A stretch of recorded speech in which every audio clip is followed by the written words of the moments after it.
In this video, I'm going to take you behind the scenes of a single webinar that generated $1.85 million in sales in 16 months.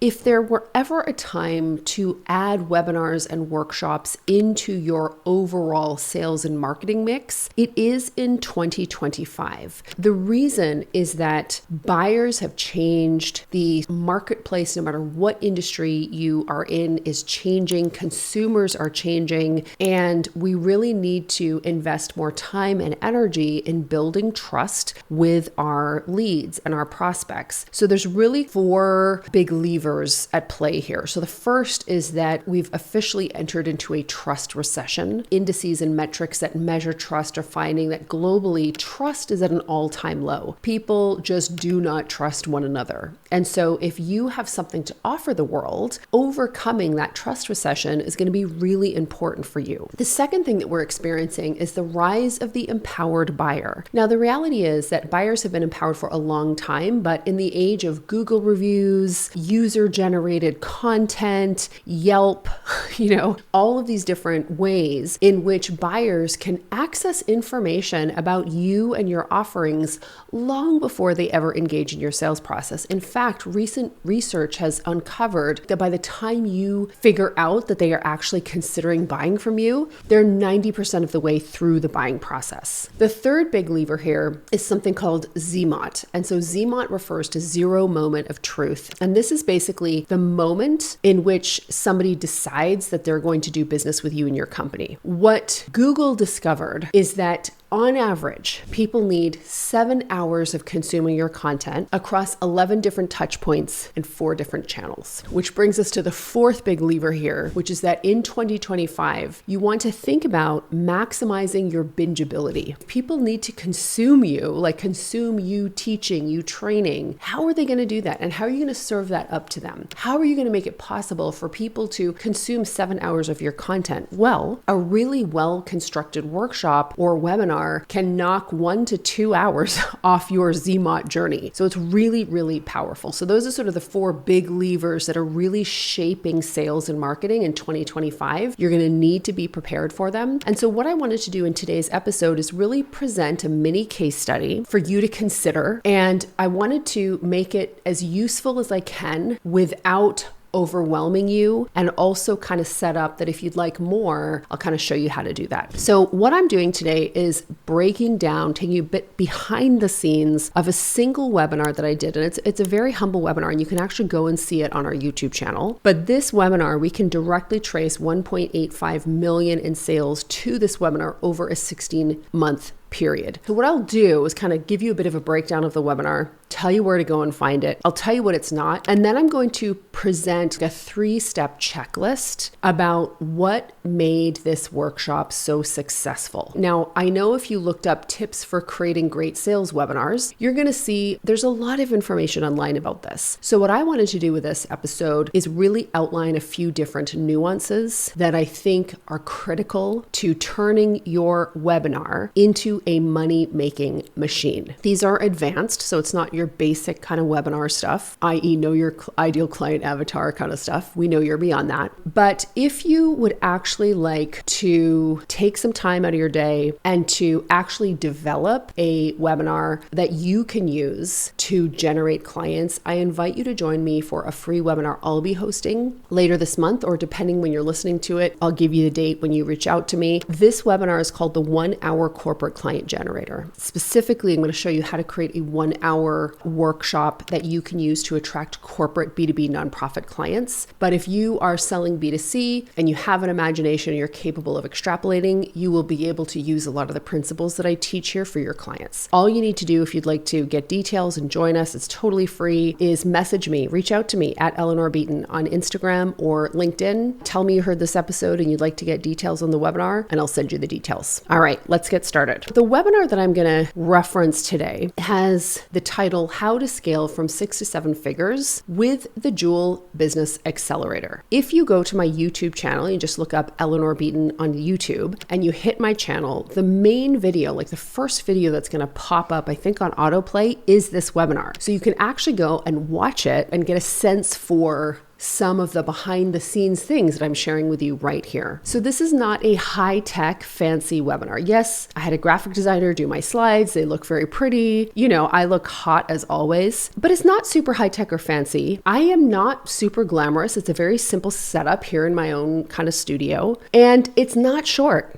This webinar is well over an hour. It's like an hour and 15 minutes or something like that. Okay. So this is a long piece of content. It is a deep dive piece of content. It is not fancy, but for the right person, it's going to be quite useful. With all of those things in mind, what is it that took this one piece of content? And I probably honestly, it probably took me a day and a half to pull it together. And then it probably took my designer a couple of hours to lay it out. There was probably a full day of work on the team side to kind of set up some of the behind the scenes kind of technology and funnels and all of that. And then it took me, I delivered the webinar live one time. Okay. And then I recorded it, which is what you will see. You'll see an actual recording of the webinar, and that's it. And that's what went into this webinar that generated 1.85 million in sales. So it's pretty cool, right? Now, again, if you want to understand more about the tech side of the types of things that you'll need in order to be doing webinars, definitely get yourself signed up for the workshop I talked about, the 1 hour corporate client generator, where I'll show you how to generate clients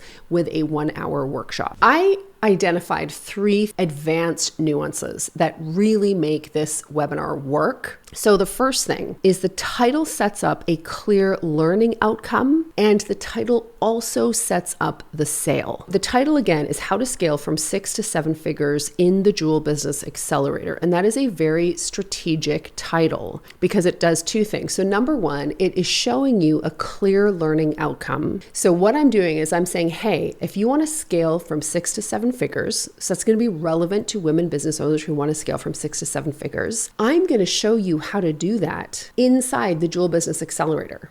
So people are like, oh, what's the Jewel Business Accelerator? Well, I'm going to be explaining it to you in the video, but you can see that it sets up that sale in the Jewel Business Accelerator. So from the very moment somebody signs up for that workshop or starts watching that workshop, there is an understanding that I am going to be talking about a program, so that it is not just a lecture, but it is a lecture combined with a demo. What I have found is that the more transparent you are in the selling process about your agenda, and people like to say, I don't have an agenda. And I'm just like, if you have a pulse, you have an agenda. An agenda is simply an intention, An agenda is simply like a politically incorrect word for an intention, That's all it is. You've got an agenda. And so if you are creating a webinar because you want to use it as a tool to introduce people to your work, and ergo to invite them to potentially consider becoming a paying customer, the clearer and more transparent you are about that, the more natural you will be. This is really critical, particularly in workshop style selling situations or webinar style selling situations. See, the mistake that a lot of you make is that you think this is where I teach and then this is where I sell. When you do that, your audience will always feel the shift,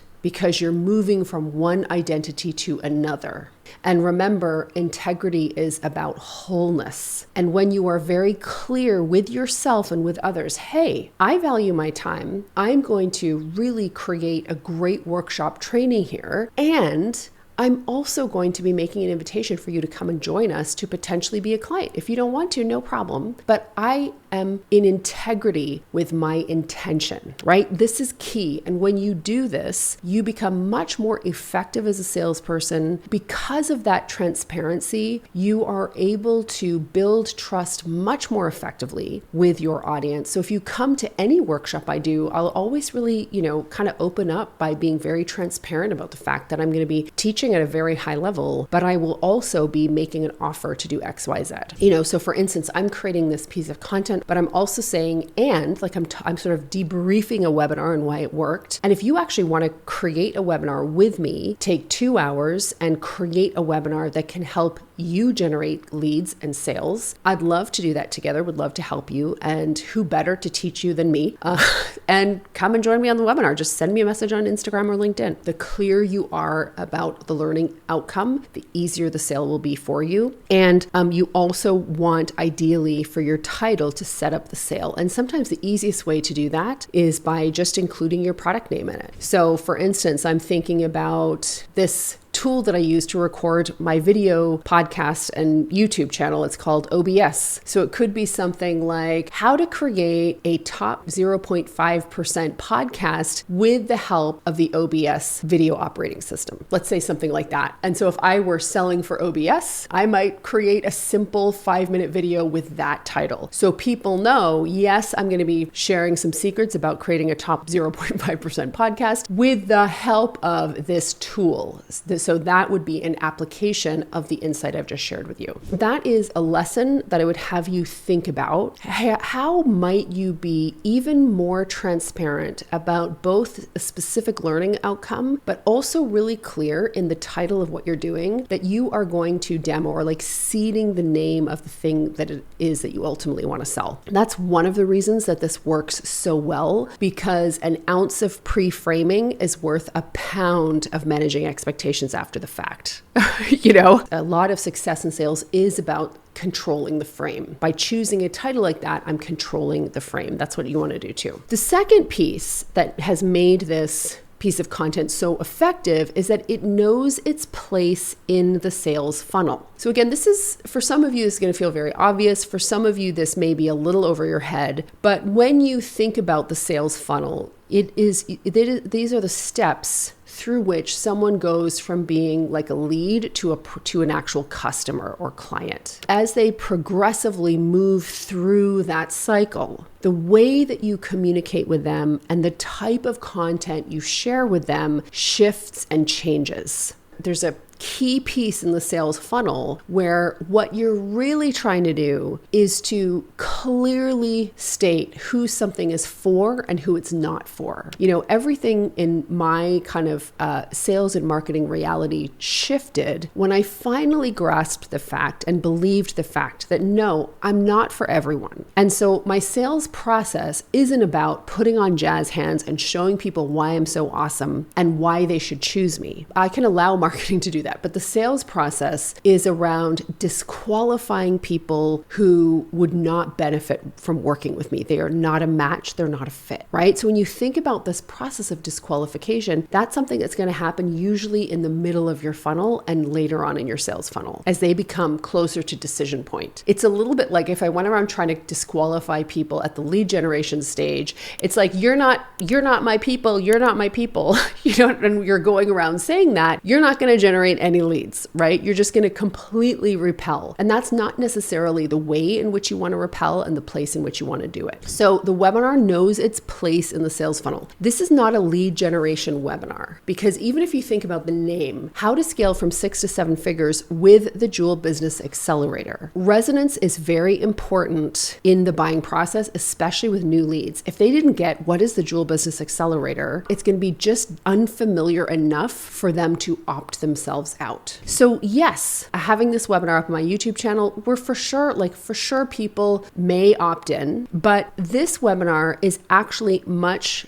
more a middle to bottom of sales funnel webinar. And the purpose of a middle to bottom of sales funnel webinar is not to attract leads. Rather, it's to educate and to disqualify. Trust me, especially if you sell boutique services and consulting like we do, your success and your client outcomes depend on choosing the right clients. It's a discernment game, right? And so you want a middle of funnel sales webinar like the one that you will see on my YouTube channel. We really go deep into educating people about our model and our approach. And that level of depth we know is going to appeal to serious buyers, but will disqualify folks who aren't serious. Like if you were seriously thinking about working with me to scale your business from 200K to 2 million plus, and even like listening to this podcast episode, you're seriously considering it. And I say, hey, if you're interested, there's a 1 hour, 15-minute presentation. Go watch it. By the end of this, you're going to have a good sense of if there's a fit here or not. If you're serious about working with a mentor and partnering with a mentor to grow one of the most valuable assets in your life you'll ever have, which is your business, you're going to watch that hour and 15 minutes. You know what I mean? You're a qualified buyer. If you don't know me well enough, if your desire to grow isn't strong enough, if you're just not interested in working with a mentor, if you don't feel like you need help at this phase, and all of those are very valid, you're not going to spend an hour and 15 minutes. So this is really key, right? Understanding where in your sales funnel does this particular piece of content belong? Now, we're talking right now about webinars, but I really think you should think about this with respect to all of the types of content that you're doing, right? Like, where in the sales funnel does this piece belong? And therefore, how do I think about what decisions do I make about what gets included in that content that's going to match the person who I most want to have watching it? So I most want to have the person who is seriously considering coming to work with us. They know us, the trust is there. I don't have to sell them on me. What I'm selling them on right now is really, hey, this is the opportunity. Can you see yourself doing it? Can you see that this is a fit for you? That is what that piece of content needs to accomplish. So I hope that makes sense. The success of that particular webinar comes because it knows its place in the sales funnel. On to number 3, and this is super simple, but massively valuable. Use cases. So I remember years ago when there was like cable TV and I would watch TV, and sometimes if I was up like late at night or, just kind of watching a show or a movie that they were airing, and the commercials would come on, and you'd see commercials for like slicers, and, or different knife sets. And so it would be like usually like a 2-minute commercial. They'd make the same call to action, and here are your pricing options, and buy now and you get this discount. The key thing about these ads is that they would show you all the different ways you could use the slicer or the knife. So it would show the knife cutting meat. It would show the knife cutting a piece of soap. It would show the knife slicing onions. It would show the knife julienning carrots. It would show the knife splitting a piece of celery in half. It would show the knife cutting a piece of birthday cake, right? And the idea is that it is demonstrating all of the use cases of the thing that it is that it wants you to buy. I am obsessed with that. And I think even that, like, if this is the only thing you take out of this podcast episode, this will make you a lot of money. When you are in a workshop environment, and particularly you're creating some form of workshop or webinar, and the purpose of this is to add a lot of value, build trust, and make a powerful invitation for people to come to work with you, show use cases, demonstrate specifically the different ways in which you can use this tool or framework that you're teaching to add value. So for instance, in the webinar, that I'm talking about and debriefing here, I think we did a fabulous job of showing use cases. So we showed different types of entrepreneurs and how they used the model that I teach in that webinar to grow their business and get results. We also had a couple of different examples, like if you are a consultant who is making this much money and this is what your team does, this is how you would use this program. If you are an agency owner with this many employees and this much revenue and this is your goal, this is how you would use this program, right? It's the old slicer, dicer trick. But it's so critical. And again, this is a place where I see a lot of you guys falling short. You just never present the use cases. And that is just so critical. So there you have it. 3 tips. And so this is a very interactive case study because I think, you'd probably want to check out at least a little bit of the webinar. But I also made this podcast knowing that most of you won't, which is totally fine. So how can we start to break down some of the principles that can help you increase your sales conversion on your webinars, workshops, and presentations into some core principles that won't let you down no matter what you're selling. Principle number 1, the title should set up a clear learning outcome, and it should also set up the sale. Insight number 2, whatever piece of content you're making, have it know its place in the funnel to maximize the results. And number 3, make potent use of use cases in order to help your prospects visualize how they would use the thing that you're selling to create the kind of results that they want. I hope you found some really great tips in this advanced sales case study. If you want more, and particularly if you want to create your own workshop or you want to add workshops or webinars into your sales and marketing mix this year, definitely send me a message at Eleanor Beaton on LinkedIn or on Instagram. Let me know you heard this podcast episode and you'd like details on the webinar, and I'll send them over. We can get you signed up and we'll go from there. Thanks so much for being here. Appreciate you. See you next week. Same bat time, same bat place.